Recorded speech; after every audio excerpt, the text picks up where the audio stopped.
Well, that's that then. Hold on. Something doesn't feel right. Must be my imagination.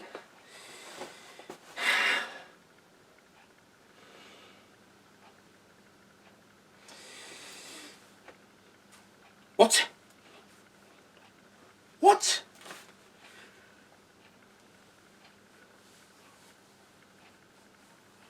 What? This is a trap!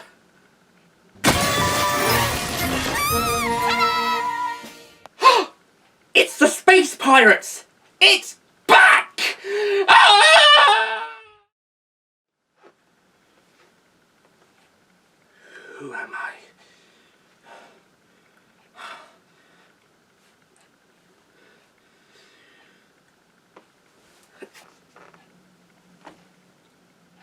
I don't know who I am anymore. Who am I?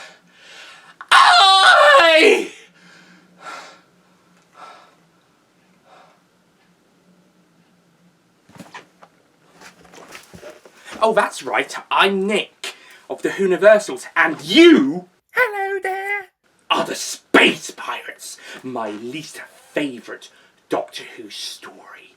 I thought I got rid of you back in September during Troughton month. Well, it looks like we haven't seen the last of you just yet. Well, technically you are a missing story, so unless you get found or animated, technically we have, but as a story, but as a Whoniversals villain, it seems that we have not seen the last of you yet. Well, here we are again. So, what is your evil plan this time, Space Pirates?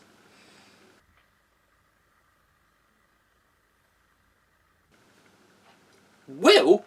Hold on, didn't I and Jean banish you for making too many Troughton month videos? Don't you watch the channel? I returned from exile at the start of the month. That makes sense. Don't worry, I won't take revenge on you. I mean, seeing the space pirates torment you is rewarding enough. What was Jean's comeuppance, though? Oh, after his part of the trial, he stepped down from the Whoniversals. Good. I am the Trout Lord Victorious. Well, now that you're back, and I'm actually quite glad to see you back, what are we going to do with this? Fine, I'll deal with it. You've suffered enough. The power of Uncle Terry compels you! What? No! I will be back. Sorted, bestie. Anyway, now I'm here, I'm off to worship Daddy Patty Tratty. Very well, but first, there is another recent Doctor Who film I must discuss first. You mean the Matthew Jacobs and Vanessa Yuile documentary about Matthew's relationship with Doctor Who and its fans? Indeed it is. Based. I will let you get on with it. See you around, Uwu. Right, well, now that's all over, Doctor Who am I?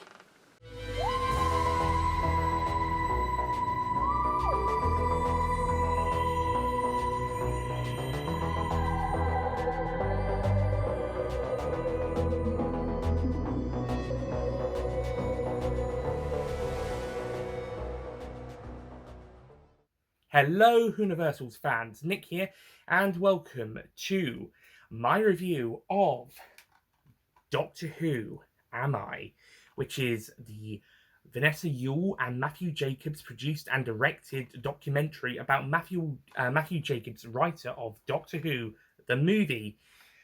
Kind of getting back into the Doctor Who fan base and the world of Doctor Who fans after the very negative reception, to put it mildly, to the Doctor Who TV movie and its script and plot, especially by the American fans, as well as it did pretty well over here in the UK, at least in terms of ratings and the fact that Doctor Who was back, yay, in 1996, although obviously the UK would have had some fans that would not have have been happy with it. And for the Americans, that was even more of the case, even though it was a more Americanized version of the series. The main criticisms of the TV movie people had at the time was the Doctor being half human and the Doctor falling in love and kissing his companion, Grace Holloway, in this case. Which, for someone who grew up with the new series, the Russell T Davies, Stephen Moffat, Chris Chibnall, Russell T Davies again, that's just kind of been part of the show now. It's just kind of been accepted as part of the show, of the Doctor now embracing more human emotions and being romantic, as we see in the new series, especially in RTD's era, the first one. Whilst the half-human thing's kind of been swept under the rug, only briefly kind of mentioned, very rarely, like Hellbent's probably the most notable example, but other than that, and the whole Timeless Children kind of changing that thing around in Series 12's finale, other than that, it's not really been brought up. So whilst the Eighth Doctor and the romance kind of stayed in the show going forwards, the whole half-human thing's kind of been swept under the rug for the most part, and that's kind of how it's been for the new series, and how, as someone who grew up with the new series, that's kind of how it's been. So this massive dislike of the TV movie is before my time, both in terms of birth and being a Doctor Who fan. So I'm coming on board, kind of seeing this kind of stuff retroactively, and I've been doing that for the last couple of years, as well as for other examples in the classic series, whilst also being first-hand to some controversial new series choices and changes. Timeless Children, which I expect will probably be considered part of the furniture, just like the whole Doctor being in love kind of thing in the next couple of years. I would not be surprised if the Timeless Child thing being considered canon was just considered normal by the time we came to 2030. But enough about the backstory. What's the movie like? It's a pretty nice documentary that Professor Vanessa Yuile convinced Matthew Jacobs to do. And together they've gone round some Doctor Who conventions over the last couple of years to get a feel about what the Americans feel about the show, and their love for the show and love for dressing up, and talking about it, as well as talking about their feelings on the TV movie. There's especially a couple of savage comments by Kevin Kittredge from The Idiot's Lantern, which is a sketch show group who perform at the Gallifrey 1 conventions every year, apart from when COVID was around, fucking COVID. But yeah, he has some savage comments on the TV movie. He's a great guy, I'm sure, but he has some pretty savage comments on the movie, which makes sense. And like I said in my vlog, when I first saw the movie at the cinema, when I went to go and see that last month, that was kind of like how the reception was at the time, especially for the American fans, although I don't think it was too much different for the British, even if it was a bit more well received. There's even that Doctor Who magazine cover which says "No sex, please, he's British," which pops up in the movie where an American fan brings it to be signed. Yeah, these opinions are going to be fairly well felt, even if it's kind of died down a little bit, and newer fans have not been as worried about that. We've got our own controversies and controversials to stir up. Timeless Children again.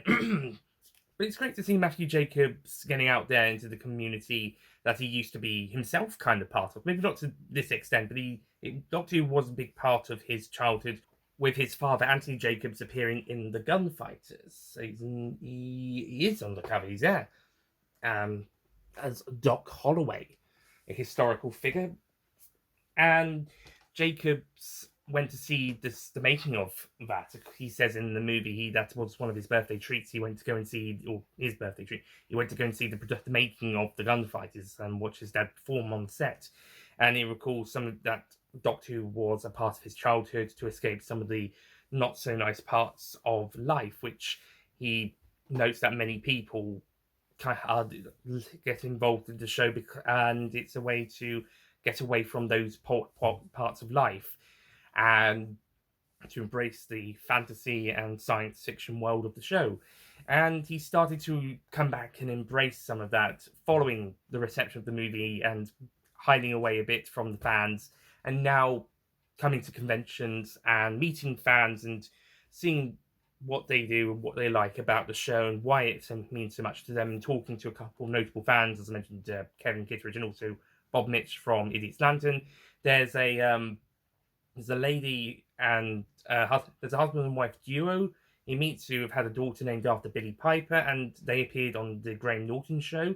I noticed in the credits that there was a woman who had the same name as the daughter who was mentioned as having passed away at the end, in the end credits, in memory of. I'm wondering, did that nice lady pass away? Oh, I'm so sorry. If those who have seen the Graham Norton show episode with David Tennant and Matt Smith on there would remember, it's the bit where the lady sits on the chair and Graham Norton pulls the thing and she falls down and she's wearing a Dalek dress kind of thing, which appears in this documentary, as does the guy who gets his David Tennant's signature on his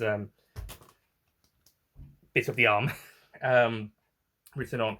And there's a couple of other notable docu-fans that do this kind of like a improv show group, and like on the stage. It's Lantern perform at on Galaxy One, and then later they do some stuff with Matthew and like sort of a seance thing, but it's all kind of just for fun, for play.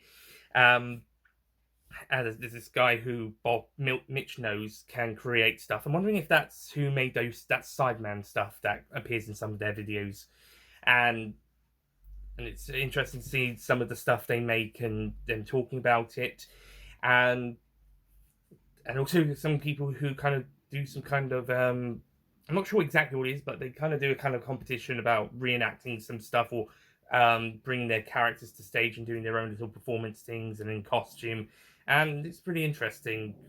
That's this bit towards the end. And also Matthew talks about his relationship with the show, his father, and how they interconnected with each other, his family life before and writing and after writing the movie. Well, mostly just before, as there's some nice home movies with him and his sons. And him just getting back into the community. It's really the main point of the movie, is him getting back into the community and experiencing the American fan base. And along the way, he talks to Paul McGann, Daphne Ashbrook, and Eric and Eliza Roberts, and about their involvement with some of this, especially Paul McGann and Daphne Ashbrook. They are kind of like, they help him kind of get back into the swing of it when he comes back to experience it. We even have this lovely bit where Paul McGann has his birthday celebration at one of the conventions and even gets a cake brought out. That's really nice. What interests me is the movie is structured slightly kind of differently. Like, it's not really a linear story of like, we talk about Matthew Jacobs first, and then we go and see what all this fuss about the conventions and the American fan base is like after the teasers, and then we kind of tie it back in with how Matthew feels and how he's feeling about the show now, and then we kind of maybe do kind of a bit of a mixture just before we wrap up. But Vanessa Yuile decides to kind of pretty much do the mix whole thing throughout the majority of the film, and just kind of merge everything together, as it does take about 30 minutes till we learn about some of Matthew's family stuff from when he was young and from prior to writing the movie, and maybe even before we see that those home movies with him and his own children.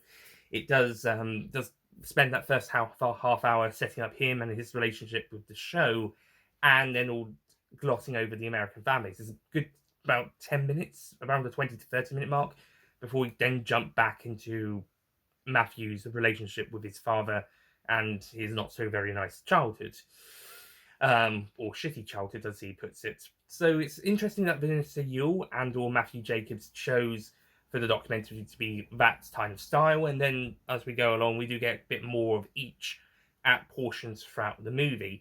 But it's not structured like we do, like personal history first and then conventional stuff to show it all off, and Matthew Jacobs getting back into the swing of it, kind of starting to feel like how he kind of belonging there, and then kind of mixing it all together. That's how I probably would have done it, but then again, this is not my documentary. Which is pretty interesting, and nice way to spice up things a bit, instead of the more sort of linear kind of storytelling, sort of linear to begin with. Instead of doing that, they go for a more kind of mix it all up kind of thing, and then maybe towards the end they kind of cool it down a little bit, maybe try to, if not get an answer, spark some kind of answer and kind of come to some sort of resolution towards the end, but going through a mixture of stuff as it goes along. And yeah, that's an interesting way of how to do it. Watching this documentary again earlier to refresh my knowledge on the movie, and seeing more about rewatching and get some more tips. Well, there is quite a lot that maybe just a short review isn't enough. It might actually need more of a commentary to talk about more stuff in general, but and also to talk about them on the fly as opposed to later on. But suffice to say, this is a really greatly handled documentary. Really nice of them going around filming stuff and talking to fans and talking to people involved in the movie and everything. And there's a little bit more about people's reception of the movie and even meeting some of the people involved. Philip David Siegel comes back to talk with Matthew Jacobs at the time, and as well as the actors I previously mentioned, and some other great fans. This is one great fan who saved the TARDIS set. Dimmy Looming mentioned them once, and I believe I saw them in another Idiot's Lantern video where they played around on that set. Oh, it's such a great TARDIS set. That's if I was to go to the United States of America, I would love to go to a convention where that TARDIS console from the TV movie is, and get to have a little play around on that and take pictures of me in the set with maybe a background or a green screen behind me. And yeah, that would be absolutely amazing. So I give the fan who saved that a massive thank you. Yeah, it's a pretty great documentary. It is mainly focused on the American fans, and yeah, so it's more interesting for international fans like us British ones to see what the American audiences are like, and for us and them to compare each other to each other. Like, Americans over there don't think we British actually show off our love or appreciation for the show through the costumes as much. Like with the cosplays, are like pretty much every person you'll see at a Doctor Who specific convention will have a cosplay or a shirt. Whilst they say, like in the ones in the UK, or someone says that one of the ones in the UK, they just kind of look like they brought people from the bus stop over, and no shirts, no costumes. And I know that the UK does have a lot of cosplayers and lots of people wearing shirts. I wore shirts or tried to cosplay when I went to the BFI screenings over the last year, as you may have seen in our vlogs. With the exception of the Dalek movies, I missed that one, but the other screenings, including meeting up with some friends for the City of Death one, even though I didn't see it screened, but I did meet up with friends. I did try to wear a Who-related shirt, or try to cosplay as the respective Doctor. So I can kind of see where those American fans are coming from, but at the same time, there are those great British fans that will dress up. I saw a lot of cosplayers at those BFI screenings. I know there's a lot of great cosplayers out there. Crystal D from 5 Who fans, for example. Dominic G. Martin, who I met at one of the screenings. He was brilliant. So, yeah, there's a lot of great cosplayers in the UK out there. But I can kind of see where the Americans are coming from, because they're really into that angle of appreciating their love, especially when they go to conventions and stuff. So whilst it's mostly focusing on the American fans, it is really interesting as a British person to see how that is displayed. And I'm sure the American fans will be really happy to see them represented and shown and talking about what they love, just as much as we international audiences will watching them and listening to them. And maybe later down the line, if there's other documentaries about doing the same thing with other fans across the world, then we'll sure as heck jump on board to do our things. I certainly would be happy to throw my 2 cents into the ring, or 2p into the ring in my case, as I'm British. But yeah, this was a great documentary, and I hope Matthew Jacobs and Vanessa Yuile are proud of this movie, and I hope Matthew Jacobs is a bit more happy to be back in the Doctor Who fan base after his experiences over the last few years and making this movie, visiting conventions, and meeting up with old and new friends alike, and getting into it a bit more. Yeah, so hope he's feeling a bit more better and a bit more happy about this, and hope that they feel proud about themselves about making this movie, because it is a very good documentary movie. My only kind of criticisms I will say is, at the very beginning there is kind of an issue of the sound.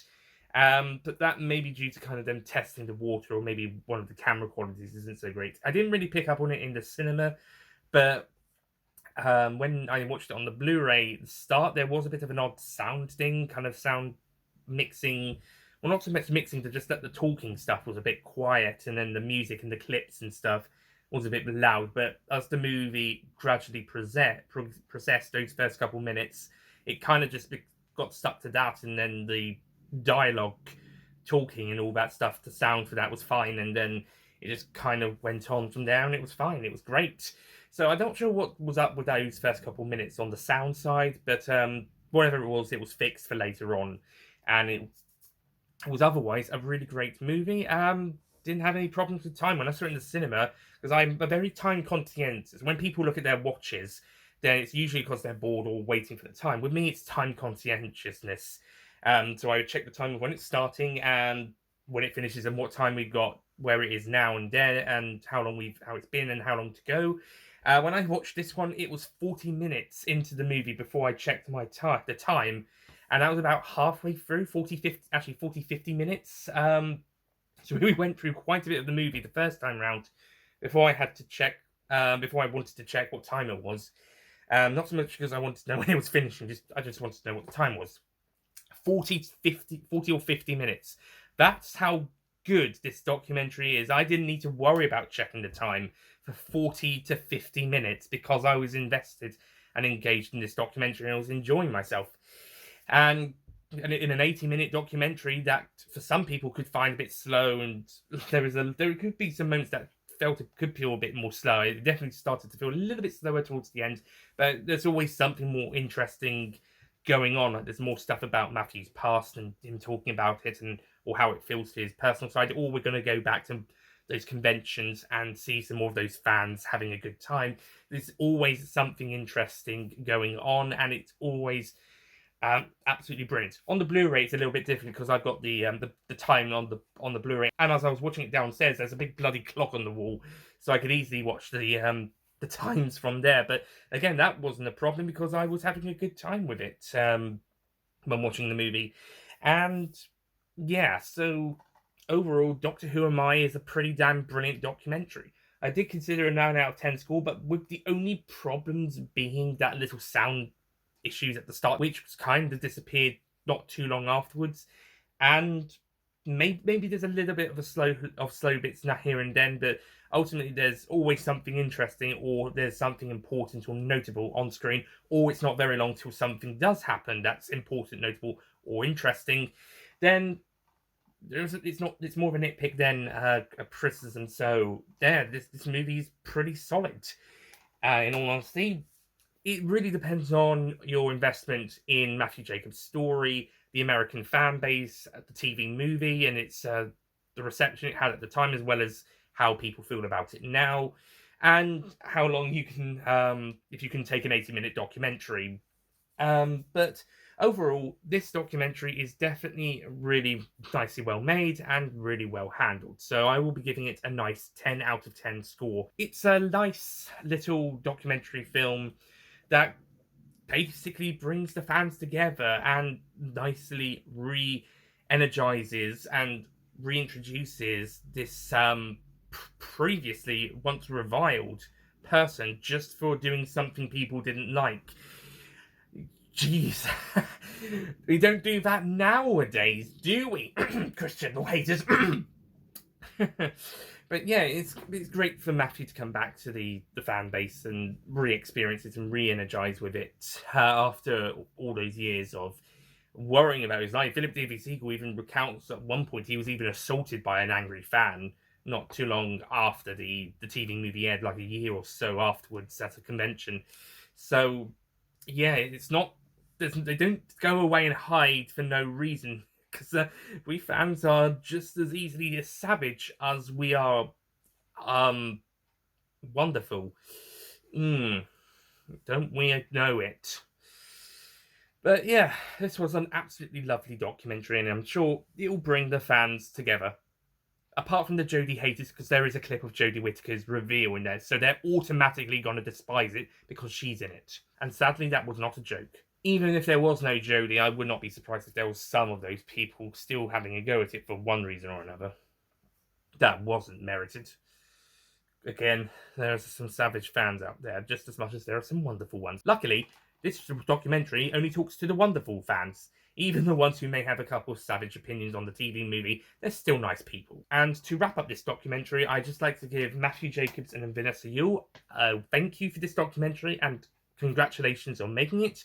Also like to give Matthew Jacobs' sister a shout out, who was at the same screening I was of this movie in Cambridge. So I'll give her and her husband a shout out because I met them there. They were very nice. Also shout out to this guy from the BBC who worked on the script for screen things that the children of some schools wrote an episode in, and they turned them into Doctor Who episodes. Death is the only answer and good as gold, to be precise. So he was there. That was great to meet him. And also some people from my university on a writing course, and they wanted to see if they could get Matthew Jacobs into maybe as a guest to talk about it, or talk about writing, perhaps. So shout outs to all of them for joining them in the screening, and shout outs to anybody else who was at that screening who I didn't really speak with that much, or listen to as much. But yeah, it was great to see the movie with you guys, and hope everything is all great and well. And not only that, but the Jacobs family comes from Harlow, which is where my mum comes from, and I'm not too far away in Bishop Stortford, and Cambridge is not too far away, and Cambridge adds even more significance because that's where they filmed Sharda. So all of this is really exciting for me. Whew. But sadly, the excitement must come to end alongside this year of 2022. It's been a bit of a turbulent one, hasn't it? But we can bow this year out in style by all coming together to answer the question, Doctor Who am I? Matthew Jacobs may not have found an answer to the question posing him, but for the rest of us, we could say that Doctor Who am I is exactly what you see on the inside and the outside. Because we always dress for the occasion. And yes, this is the same shirt I wore for that screening and the vlog. Okay, that's not exactly the greatest message in the world, but, you know, to give this video kind of a bit of a fun ending, you know, answering the question can be a bit of a difficult thing, but for a bit of fun, we'll say it's the fandoms and the friends we made along the way. Oh my god, that was so corny. That was so cheesy. But can't deny it's true. Because without Doctor Who, I wouldn't have met some of my brilliant friends, like on the Whoniversals. Or even some friends in real life. I might not have made as much of a connection with some of those. And yes, Doctor Who has been a big part of my life for the last 16 years, 16 and a half years. And with next year being the 60th anniversary of the show, it's not slowing down anytime soon. So, once again, thank you so much for watching. Thank you to Matthew Jacobs and Vanessa Yuile for making this documentary. And I'll see you guys next time when we begin the Diamond Anniversary year. I'll drink to that. Goodbye, everybody. Happy New Year. Funny enough, I just realised this. Coincidentally, that is when the TV movie is set. Albeit, New Year's Eve into day, and a couple of days leading up to it, 1999 into 2000. So, good timing.